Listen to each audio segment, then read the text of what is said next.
یہ ایک ایسا لمحہ ہے جب انسان کا دل ہل کر رہ جاتا ہے۔ جب فطرانہ دینے کا وقت آتا ہے تو کیا ہم اس فرض کو سمجھتے ہیں؟ کیا ہم اس خیرات کی حقیقت کو جانتے ہیں جسے دینے کی دعویٰ ہم کرتے ہیں؟ کیا ہم اس عمل کے روحانی اثرات کو اپنے دل میں محسوس کرتے ہیں؟ کیا آپ جانتے ہیں کہ یہ عمل صرف چند پیسوں کا نہیں بلکہ دل کی صفائی اور روح کی پاکیزگی کا ہے؟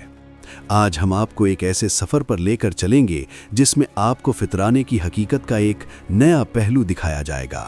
اسلام میں فطرانہ ایک اہم عبادت ہے جو رمضان کے اختتام پر دینی طور پر فرض کی گئی ہے۔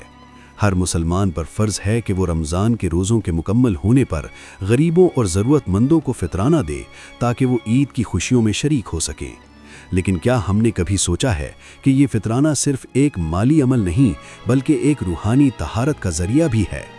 آج ہم اس عبادت کی اہمیت، اس کے مقصد اور اس کے اثرات پر روشنی ڈالیں گے۔ فطرانے کا مقصد بہت گہرا ہے۔ یہ صرف غریبوں کی مدد کے لیے نہیں بلکہ یہ ہماری روحانی صفائی کا بھی عمل ہے۔ جیسے رسول اللہ صلی اللہ علیہ وسلم نے فرمایا، روزے کو لغو اور بیہودہ باتوں سے صاف کرنے کے لیے فطرانہ ضروری ہے۔ صحیح بخاری۔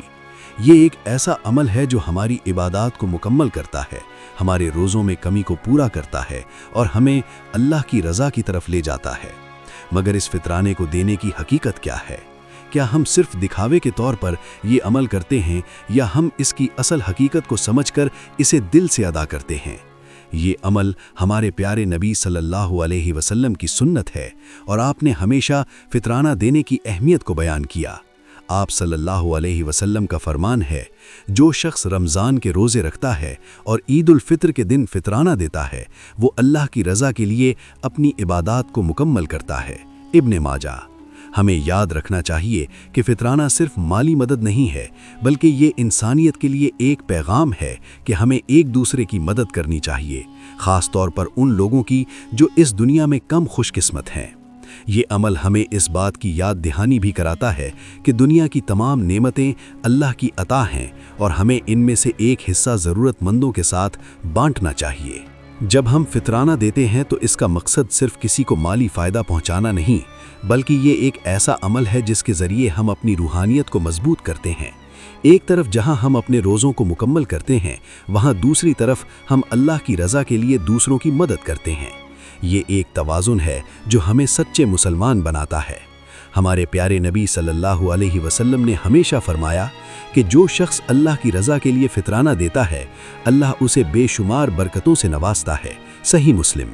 یہ عمل صرف دنیا میں غریبوں کی مدد نہیں کرتا بلکہ آخرت میں بھی ہمارے لیے عظیم ثواب کا باعث بنتا ہے۔ فطرانہ صرف ایک مالی عمل نہیں بلکہ ایک روحانی صفائی کا عمل بھی ہے۔ جیسے کہ حدیث میں آیا ہے کہ فطرانہ ہمارے روزوں میں جو لغو اور فواحش شامل ہو سکتی ہیں ان کا کفارہ بنتا ہے۔ صحیح بخاری۔ یہ عمل ہمارے دلوں کو صاف کرتا ہے، ہماری غفلتوں اور کوتاہیوں کا کفارہ بنتا ہے اور ہمارے عملوں کو اللہ کی نظر میں مقبول بناتا ہے۔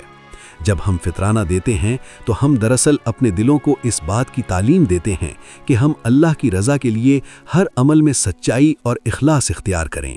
اب اس لمحے کا تصور کریں جب آپ فطرانہ دیتے ہیں اور آپ کا دل اس عمل کی روحانیت کو محسوس کرتا ہے۔ وہ لمحہ جب آپ اپنی دسترخوان پر بیٹھی ہوئی غریب خاتون کو فطرانہ دیتی ہیں اور وہ اس تحفے کو لے کر مسکرا دیتی ہے۔ وہ لمحہ جب آپ کا دل یقیناً سکون سے بھر جاتا ہے اور آپ محسوس کرتے ہیں کہ اس عمل کی برکات آپ کی روح کو پاکیزہ کر رہی ہیں۔ یہ صرف مالی عمل نہیں بلکہ ایک ایسا روحانی لمحہ ہے جب آپ کا دل اللہ کی رضا سے لبریز ہو جاتا ہے اور آپ کی زندگی میں ایک نیا آغاز ہوتا ہے۔ فطرانے کا عمل ہمیں ایک اہم سبق سکھاتا ہے کہ ہماری خوشیاں صرف ہم تک محدود نہیں بلکہ ہمیں ان خوشیوں کو دوسروں کے ساتھ بانٹنا چاہیے۔ فطرانہ ایک ایسا عمل ہے جو نہ صرف غریبوں کی مدد کرتا ہے بلکہ ہماری روحانیت کو بھی بلند کرتا ہے۔ ہمیں فطرانہ دیتے وقت اس کے مقصد کو سمجھنا چاہیے اور اسے اللہ کی رضا کے لیے ادا کرنا چاہیے۔ یاد رکھیں، فطرانہ ہمارے عمل کی صفائی کا ذریعہ ہے اور یہ ہماری زندگیوں میں برکتوں کا دروازہ کھولتا ہے۔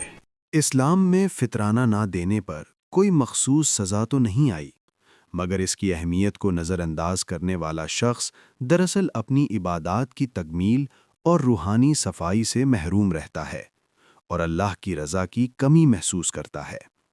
اس کے لیے توبہ اور آئندہ فطرانہ دینے کا عہد کرنا بہتر ہے۔